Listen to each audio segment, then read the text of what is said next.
And on top it says directions: dilute 1 ounce of unrefined sea solids or salt with 2.5 gallons of fresh water. Okay, so 1 ounce to 2.5 gallons of fresh water. And then you're going to spread that over your garden, 1,000 square feet. You can do this 4 to 6 times per growing season. Now, that's not very much. That's an ounce that you're going to put over 1,000 square feet. You're not going to do that very often, okay? In wet weather like this, we could easily do that once a month with no problem here. Now, that's in addition to, let's go back to our recommendations here.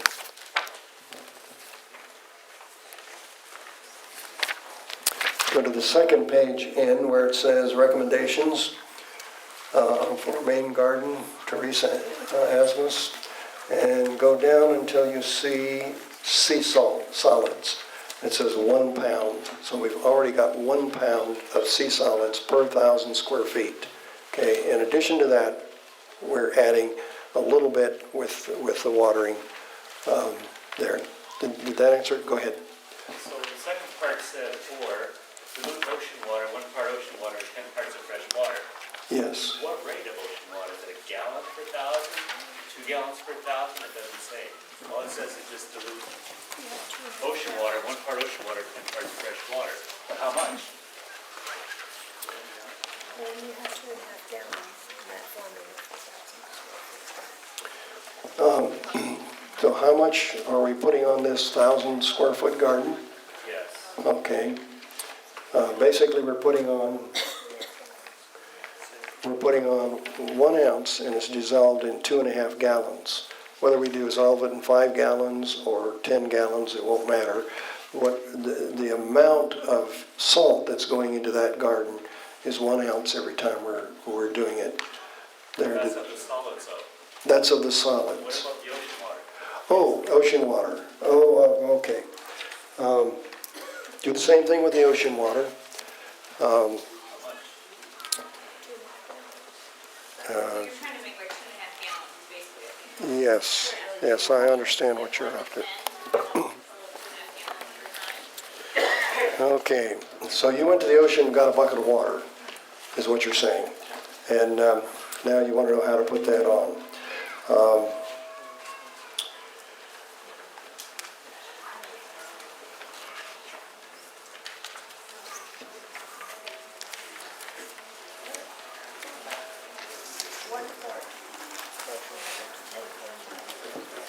Yeah, if you put on 1 quart of ocean water, the regular ocean water, take 1 quart of ocean water and dilute that with 10 parts of fresh water. 1 quart of ocean water would do that. You'd be just fine with that. Yes. Okay. Yes, sir. Have you tried the white method in any type of container gardening? Yes, good question. Have we tried the white method in any type of container gardening? Yes, and it even works with radishes. In one case, I saw radishes grown in, I think there were 2 5-gallon containers. Everything was identical except that the one had the layer of rock in there, and otherwise the fertilizer was the same, the seed was the same, planted the same day, and there was a significant difference with the white method. So yes, try it in containers too. I'm not a big fan of growing in containers because of the depth that roots go to. Do we have that in here? So look in your handout for a page that has a graph with a bunch of roots on the top of it. There. Here's what it looks like, okay? Look for that page. Okay? Now you'll see that on the left there we have numbers from 0 to 10. Each one of those represents 1 foot of depth in the garden. And people are often shocked to see that a tomato root can easily go to 10 feet deep. And some of you farmers in this area know that the field corn anyway can go as deep also. Maybe if you're tiling a field or something, you see those roots going down that deep. Even our shallow-rooted things like beets, lettuce, and onions go a foot deep. Usually when we rototill, we're only about 8 to 9 inches deep there. So there's a reason for deep digging, and it works very well there. Is we're putting up a deer fence. This is a plastic deer fence. Now there are a lot of different, we'll talk about that later, there are a lot of different things we can do here. I like that because of the cost and because it's easy to put up. You can see a woman here with a dress on and sandals, and she's helping to put up this gopher fence. But deer fence. But over here, we've got the gopher fence. Now you take a trencher and you run that trencher around the garden, and then you stand the gopher fence straight up and down in that. And remember, we need a few inches above the ground so that as a gopher comes through, it hits that gopher fence, he won't climb it there. But you've got to have that. Now, there's a good chance that by the time we go all the way around that garden, we trapped a gopher or two in the garden. So we've got to be very aggressive to get rid of them, to make sure they're out of there. Because, listen, gophers, when they're 6 weeks old, can breed. And when they have babies, they're going to have 3 to 6 in a litter, and you do the math, and they breed all year round. And so we could have just a huge explosion of gophers if we didn't control them this way. It's very important. Yes, ma'am. As you were talking about... Good question. Do we use this method for gardens as well as other things? We have done this with some gardens, but that's an awful lot of work for a garden, and so most of my garden is not that method there. Okay. Remind me of your name again. Dan. Okay, Dan's got a good question.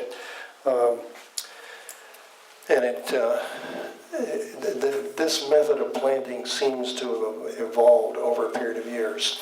I learned it from a fellow named Herbert Clarence White, who was a grandson of Ellen White. I learned it when I was 13 years old, back in Baltimore, Maryland, and this guy came and gave a week-long organic gardening seminar. Now, we lived a long ways from where he was giving this seminar at the church, but I twisted my dad's arm and he took me every night for that week. This has evolved some over the years. It has changed some. If you go back and follow that original instruction, if you don't do anything but follow the original instruction, you'll get good results. Let's see, it's in our handout again, isn't it, Elizabeth? Yeah. Okay, and they're actually reprints from what Dan is talking about there, and from a letter. One letter is from 1907, so this is an old method. It's not something new. Dan wanted to know how and why we changed some of these things. Herbert Clarence White. We introduced the soft rock phosphate. Oh, okay. First of all, there wasn't a product called soft rock phosphate back then, Dan. And what it says, okay, it's this page here. What it says, while in Australia, we adopted the plan of digging deep trenches and filling them in with dressing that would create good soil. This we did in the cultivation of tomatoes, oranges, lemons, peaches, and grapes. And that 3SM is 3 selected messages. That's what Dan is talking about. It gives the page and the paragraph number there. Now, if you look up dressing, they were talking that's talking about another reference talks to muck. And so if you look at the old meaning of muck 100 years ago, they used to muck out the barn. but they also talked about muck that would accumulate in the swamp down here, or where a stream or river slows down. And where we've used that, incidentally, we've had very good results there.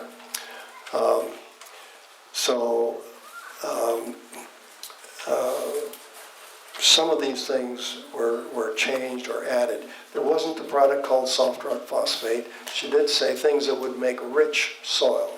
Okay, soft rock phosphate is bones and shells, and where we get most of this is from, or the stuff I like the best comes from around Lake Okeechobee, Florida. If you drive around that lake, you'll find that they have dikes around it so that it doesn't flood or contains the lake when they have hurricanes. But these dikes are white, and you look at them closely, and they are fossilized bones and shells. Well, that's the material they're taking and they're grinding up. They make a fine sand out of it, and then they wash that. They'll have dust on that. They wash that, and the dust that's washed out goes out into big settling ponds with the water. When that evaporates, that's what soft rock phosphate is.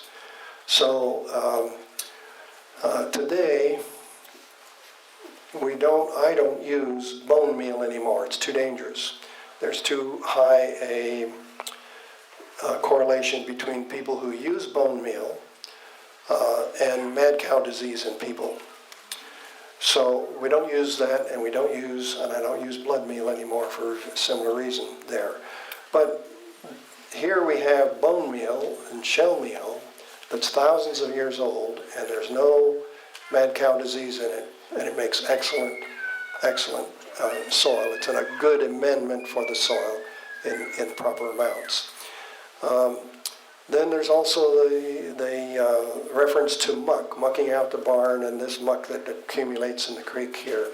And when we get those, the dressings that she's talking about here has to do with compost and aged manure there.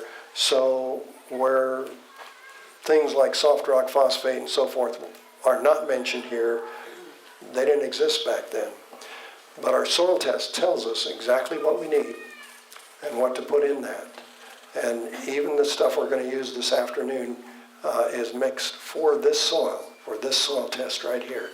So those trees should do very, very well. What about the placement of the pipe? Because I used to put that pipe in the bottom of the hole. Ellen White didn't say anything about that pipe. Also, Herbert Clarence White and somebody else added a big rock right underneath the root ball of the tree. Ellen White didn't talk about that. I ignore that. I throw that out. I haven't used that. That was for an anchor. The idea was that that's for an anchor for that tree to hang on to. If you think you need it in a windy area, why use it? If you have a tree that's going to have a taproot, it's just going to get in the way. Throw it out. I don't use it at all.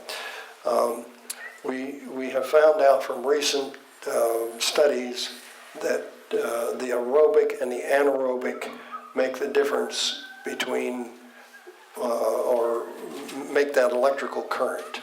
And so if we put the pipe in the bottom of the hole where Herbert Clarence White put it, we're working against ourselves. We're putting air down there where we want anaerobic soil. And so we just simply lift it to on top of the rocks there, and it does a good job for us there. John, did you have a comment on this? I would say that Dr. Reeves was exposed to this teaching as well. He was part of the Seventh-day Adventist for one point of his life. Yeah. And so I know that he taught about the same method of tree planting, but he strongly promoted using soft rock. So I don't know at what time frame, but he was using it. Yeah, thank you. So Dr. Kerry Reeves used this. Dr. Kerry Reeves was exposed to this and promoted the soft rock phosphate. I have a lot of faith. I think very highly of what Dr. Reeves did. He was often a very controversial person, but he was genius. He did good work there. We have another question? Yes, sir. What depth usually is there the difference between anaerobic and what depth usually? At what depth, okay, good question. At what depth do we have the aerobic and the anaerobic? This Ellen White planting method, she did not say dig 3 feet deep. She just said dig a large hole, a big cavity, and then fill it in here. So we have arbitrarily gone to 3 feet deep and 3 feet wide.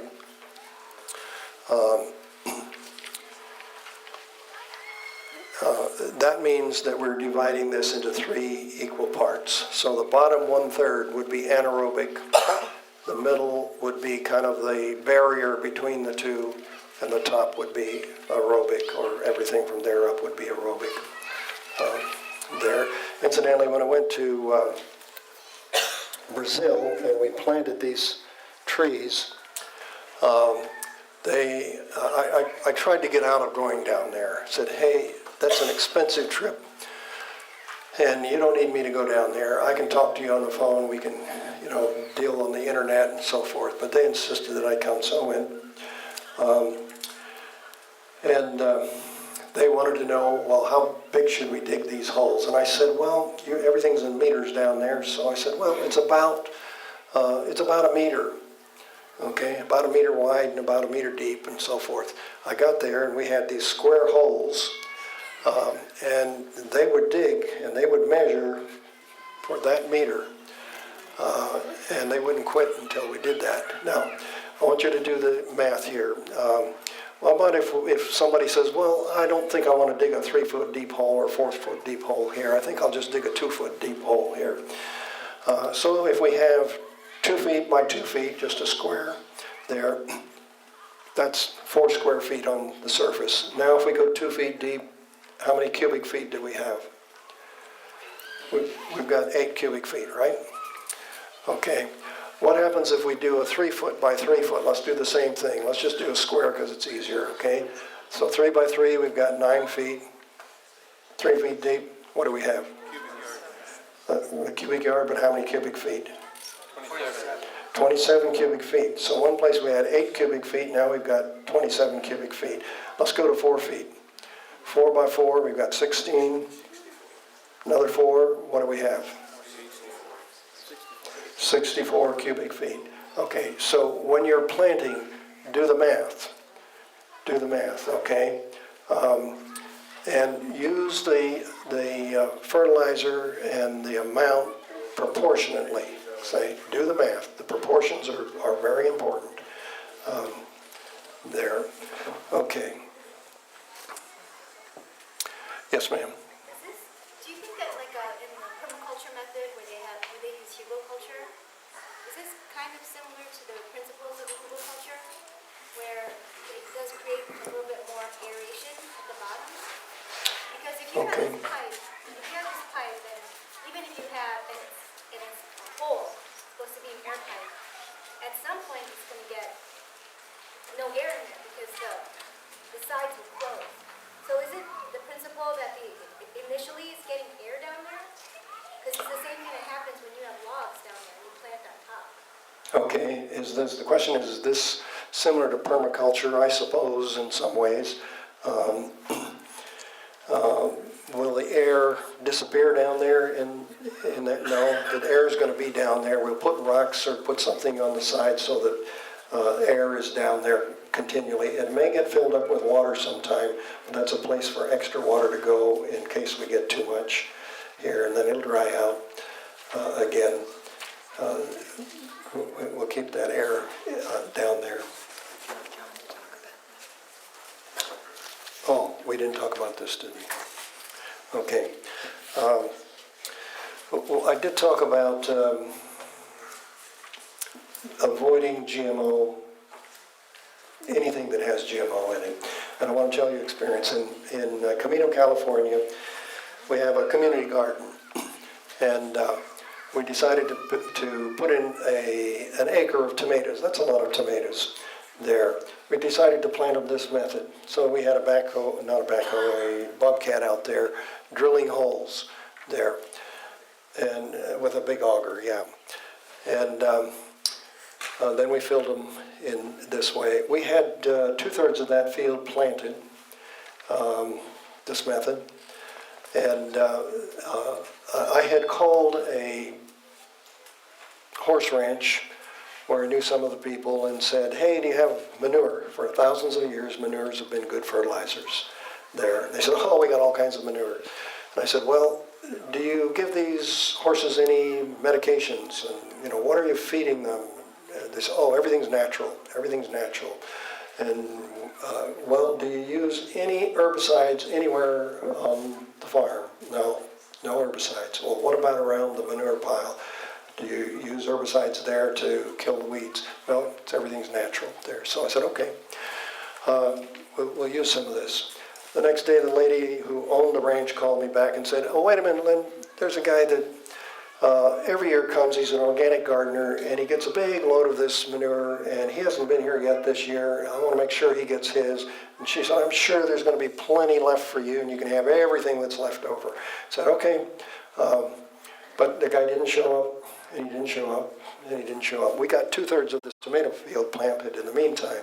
Now, we were using good compost and organic principles all through here. And, of course, we tested the soil, so we were putting the right minerals back into that soil.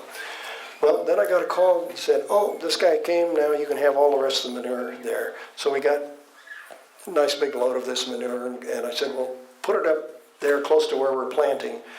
And they dumped it there. Now, from that point on, instead of using the certified organic compost that was planted, that was dumped at the first of the field, we started using the manure because it was more handy there. Every single plant that got that manure failed. They grew, but that was the only difference. We were using the same plants from the same nursery, the same varieties, the same soil, the same fertilizers, the same water. Everything was the same, except that we had that manure. What happened is the plants grew, but they grew in weird shapes. Yes. And a few of these tomato plants, there were 3 of them. We had about 1,000 tomato plants in that field.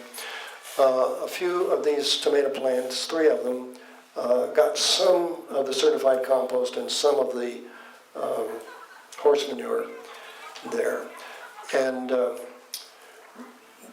those particular plants were pineapple tomatoes. That's my wife's absolute favorite tomato. It's a delicious tomato, nice big yellow, red, and green when it's ripe, all 3 colors there. Anyway, so a few of those ripened, and I tried to eat them. I could not eat them. The flavor was so bad. It was just terrible there. Now, there's no difference here in this whole field except that manure.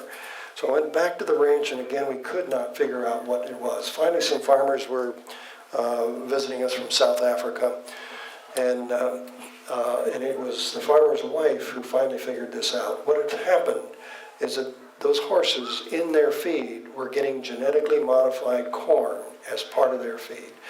After being digested through the horse, after sitting in a compost manure pile for a year or so, it still destroyed every single plant. Now, I could see that I was not going to get any useful food out of those tomato plants, so I tore a bunch of them out, and I put in some cabbage and broccoli and cucumbers and green beans and morning glories, all kinds of things there.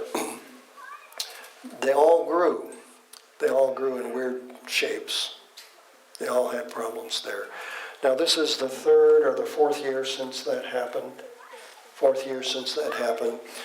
And a man who did not know what had happened in that end of the field came in and planted that part of the field there. And we still have a garden there, but our community garden didn't get started until this guy had taken the upper end of that field, which we weren't going to plant in anyway there. And surprisingly, the bad effects seem to be just about gone. But that's 4 years there. Anyway, avoid the genetically modified plants totally. Just stay away from it there. Okay. And I do want to talk about this. If you go to your handout, this page here. It says butternut squash nutrient dense analysis. And it should be printed on the front and the back. If you go to the back first, it'll have a number that says 53.1 on the right-hand corner there.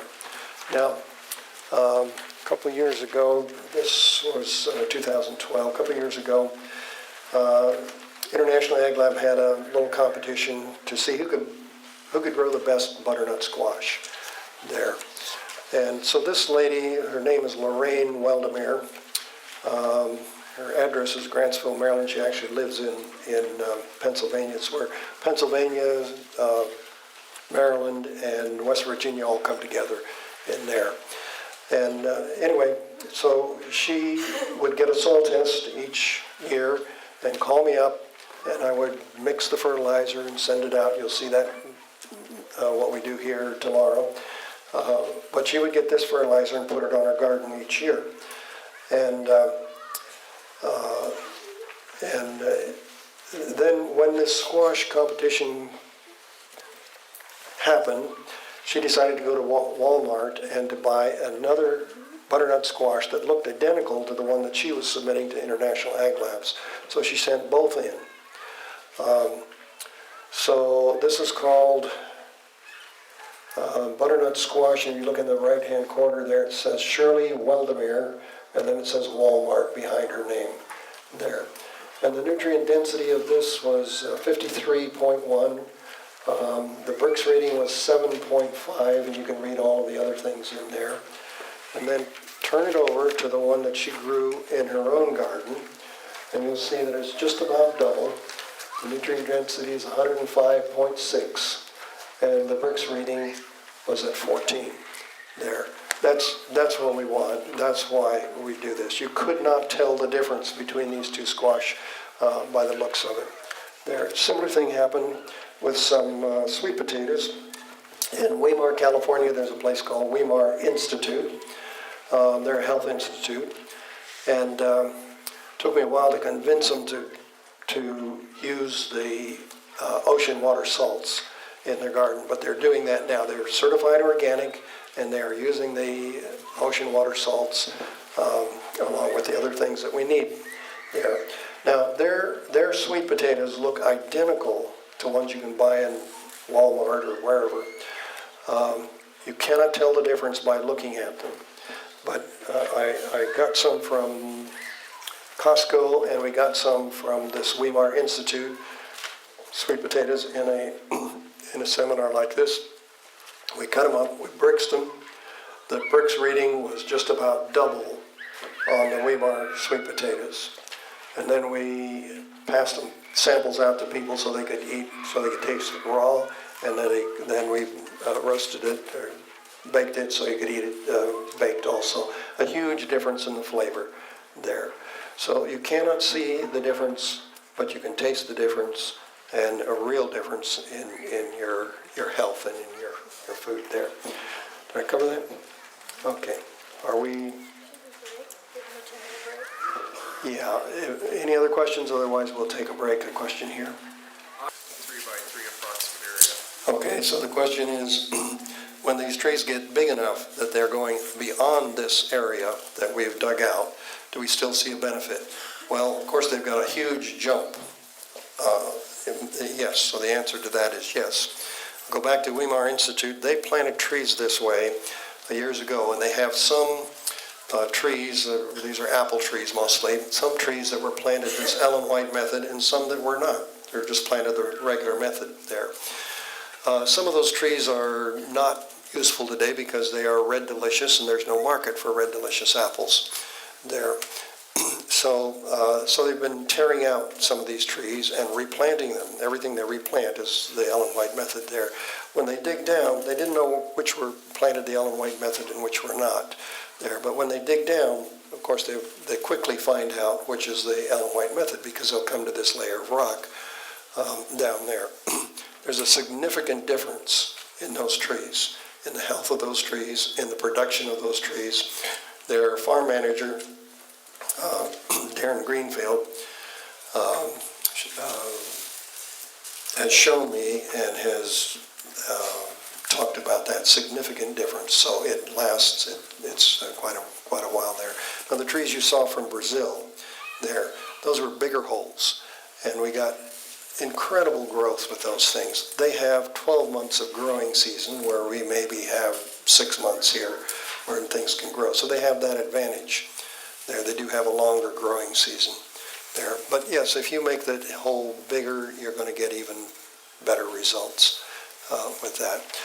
All right, I think we'll take a break, and then we're going to have a light supper after a while, but this will give us a chance to stretch our legs. Thank you.